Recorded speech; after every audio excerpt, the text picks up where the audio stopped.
Inspection. I'd like to start with my seatbelt, sir. There's no abrasions, bumps, or cuts. It is not ripped or frayed. It latches properly and unlatches properly, sir. Then I'd like to start with my emergency equipment, sir. I have my fire extinguisher, which is an ABC BC10 regulated fire extinguisher. It is fully charged. It is not expired, and the safety pin is latched properly. I will have one spare fuse for every major circuit on this truck. Unless this truck was equipped with a circuit breaker, I would not need fuses. I have 3 red reflective triangles in the box right here, sir. They are not cracked, damaged, or loose. Now that that's all out of the way, sir, I'd like to start with my safe start. I will engage my clutch. Make sure my splitter is down, sir. Okay? And the truck is in neutral. When I go to start the truck, my ABS light will go on, and then once the truck is on, my ABS light will go off. My ABS light is off, sir. Now I'm going to start with my gauges, and I'm going to go from left to right, sir. My oil gauge, I am currently at 45 psi. Normal operating for my oil pressure is from 35 to 75, sir. My temperature is, sir, between 150 and 210. I'm currently at 150, so we're fine. My voltmeter, sir, should be between 12 and 14.5. I'm currently at 14.2, so we are good to go on that, sir. Now I'm going to check my air pressure, sir. I have a primary and a secondary air gauge, sir. I'm currently at 140 in my primary and 135 on my secondary, so we're good to go. Normal operating is safe operating, sir, is between 100 and 120, and then normal is between 120 and 140. At 150, my safety valves will pop, sir. Now I'm done with my gauges, sir. I would like to check my city horn and my highway horn. My city horn is for city use only, sir, and then our highway horn is for highway and emergency use only. It's working properly, sir. Now, sir, I would like to check my mirrors, make sure they are properly mounted and secured. They are not cracked, damaged, or loose. And my brackets are not cracked, damaged, or loose. My mirrors are clean and adjusted to my view of driving, sir. Once I'm done with that, sir, I will check my windshield. My windshield is not cracked, damaged, or loose. It is properly mounted and secured. And my rubber gasket around my windshield, sir, has no abrasions, bumps, or cuts, and there is no leaks. See, I have no illegal stickers, only my safety inspection sticker that is current and up to date, and my state registration stickers, sir, that are current and up to date. Okay? Now from here, sir, I would like to go to my windshield wipers.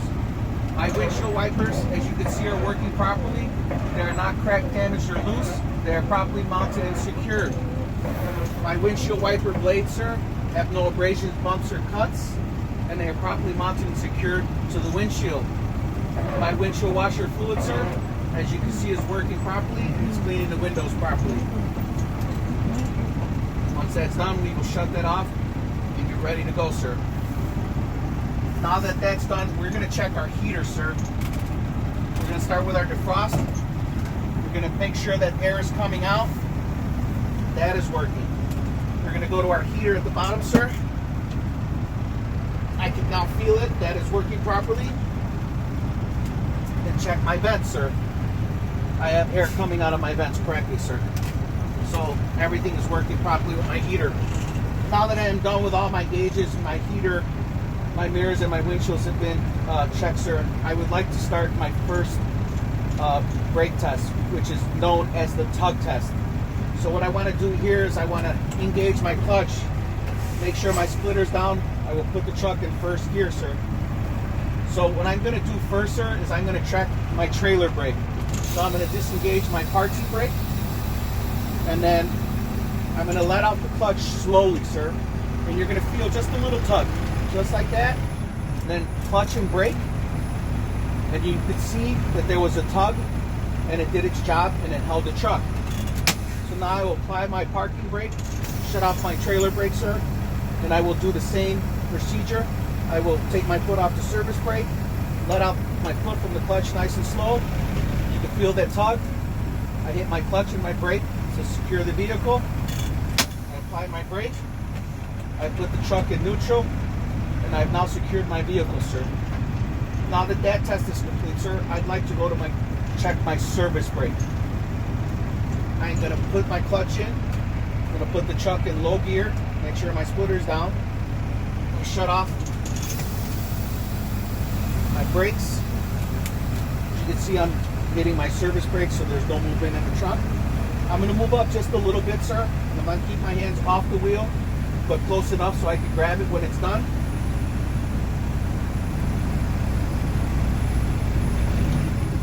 See, I'm going a little bit, clutch, brake.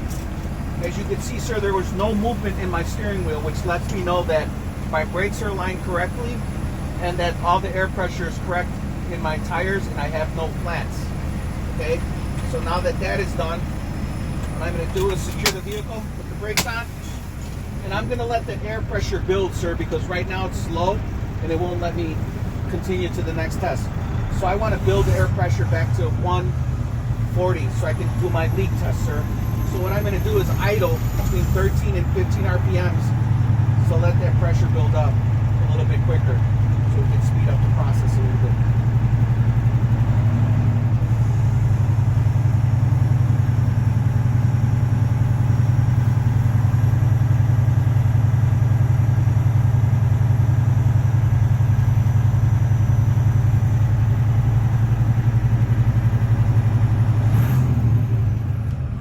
Sir, I'm at 140 on my air pressure, so I'm going to do my setup for my next test. I'm going to put my truck in low gear. Okay, I shut my power off. So my power is off. Let my foot off the clutch. I'm going to make sure my power is back on, and I'm going to shut off my brakes.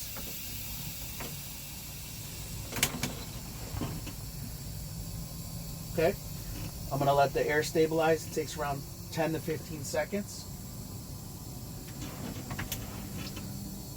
It stops that little hissing.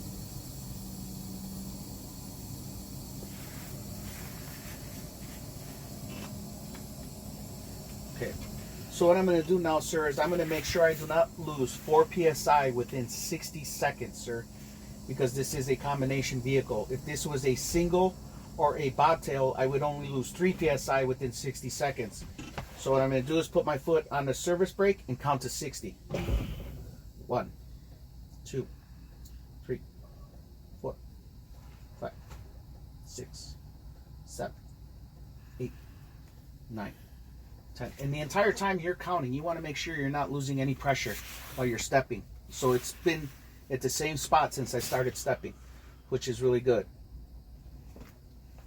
58, 59, 60. It is 1 minute, sir, and I can see that I did not lose 4 PSI within that 1 minute, sir, which lets me know that everything is good.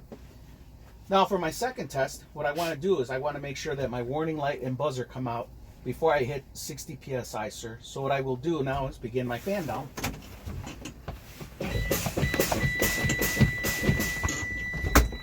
As you can see, sir, my warning light, my buzzer went on, and when you take the primary and secondary into consideration, you can see that within 60 PSI, everything worked properly. So now I will do my final test for the leak test, which is to fan down my brakes until I get to around 20 to 45 PSI. My trailer brake will pop first, sir, and then my parking brake will pop. The reason my trailer brake pops first, sir, is to help avoid any jackknives. So I will start my fan down, and once I get around here, that brake will pop first. I'm going to pay attention to that red light, not the air gauge, sir.